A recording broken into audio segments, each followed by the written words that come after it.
Now, on the weekend, the Defence Minister Peter Dutton was out talking about China and in particular its military build-up. It's focused on the South China Sea, some of the intimidating tactics its military have been using on the Straits of Taiwan, raising the prospect, of course, the long-held fears that someday there could be conflict across the Straits of Taiwan between China and Taiwan. Here's Peter Dutton.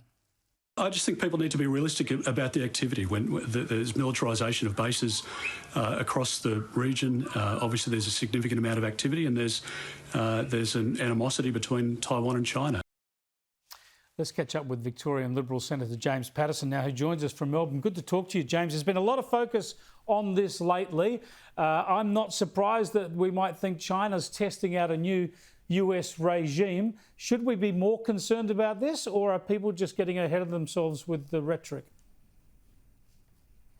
Chris, we need to be really clear-eyed about the dangers that we face, and there's no question that the Indo-Pacific, our region, is becoming less stable, and one of the reasons for that is because the Chinese Communist Party, which is the growing power in the region, is becoming more assertive. Its militarisation of islands and other features in the South China Sea is very good, a very good signal of their future intent. And the prospects that Peter Dutton was commenting on yesterday on Insiders are indeed a possibility. It's not something that we encourage, it's not something that we welcome, it's in fact something that we, along with our allies, are seeking to discourage and deter as much as possible.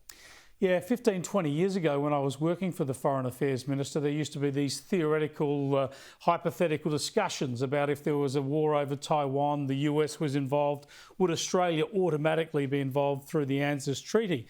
It seems like we've moved beyond that now because the military build-up is so obvious, China is so belligerent, and there is just an assumption that if there is strife in the East Asian hemisphere involving China, that's going to necessarily involve this country.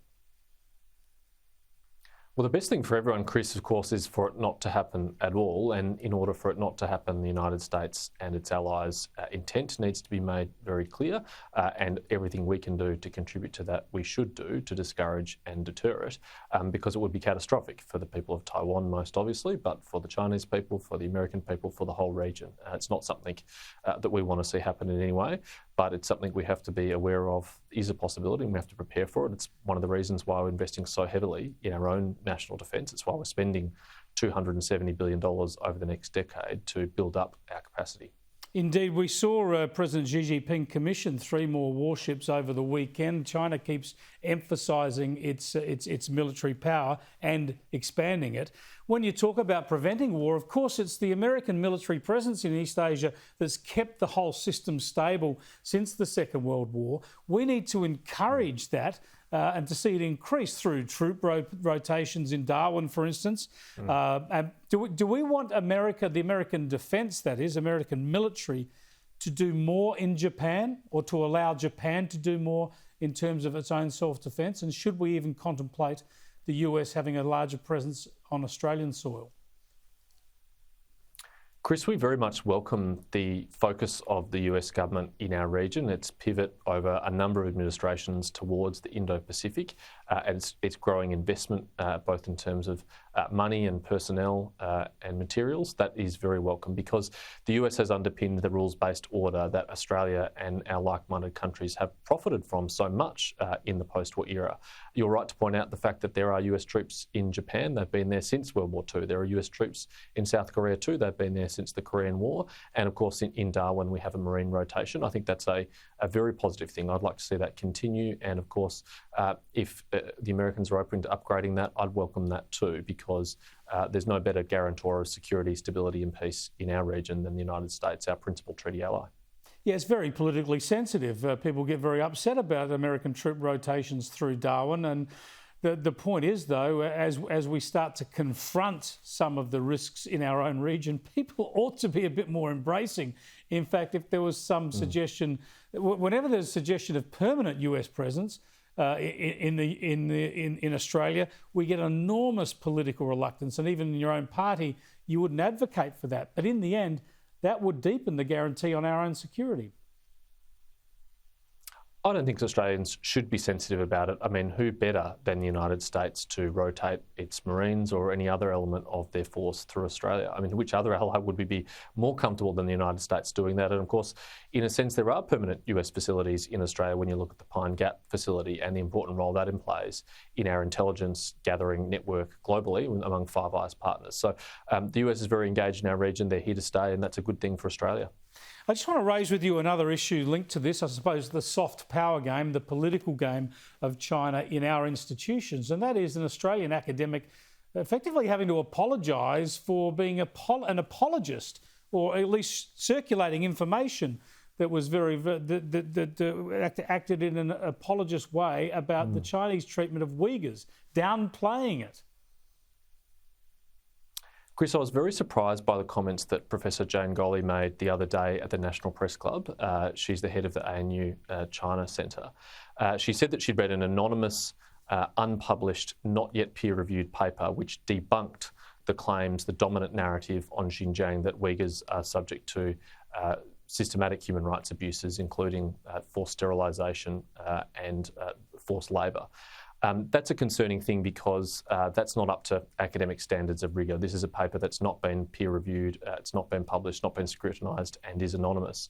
And some extracts of it have been published in the Australian today, which really raise questions of credibility. For example, they suggest that the forced sterilisation of Uyghur women might be part of a family planning policy, which is just beyond belief.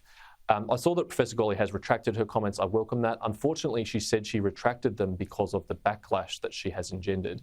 She didn't say she's retracted them because she was diminishing the suffering of the Uyghur people or she was engaging in conduct not up to academic standard. I think they would have been better grounds to retract it, but nonetheless, I think it's welcome that she has. Yeah, spot on, exactly. It's quite concerning that she'd be so dismissive of serious human rights issues.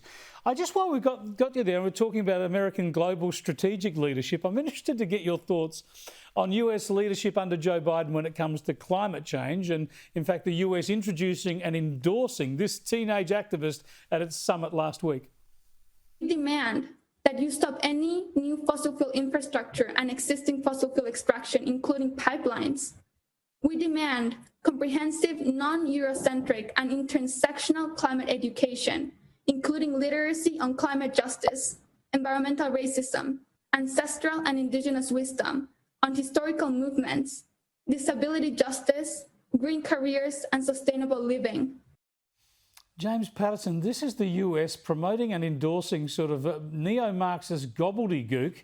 It must worry you when it comes to Joe Biden, his administration and this issue. Chris, it'd be fair to say there'd be plenty of things on domestic policy affairs that I would disagree with the Democratic Party of the United States on, but that is a matter for them, what they want to roll out in their education system. Australia, of course, will make our own decisions in our own national interest, and I don't think you'll see content like that rolled out in our classrooms, nor will you see us adopting climate change policies that are not consistent with our national interests. We will do what we say we do, unlike some other countries in this place that talk a big game but don't deliver on it, and we'll do it in a way that's sustainable economically for Australia. Yeah, yes, well said. But I mean, I don't know where a Greenpeace conference goes now when the US State Department puts that up on the global stage. How can they get nuttier than that?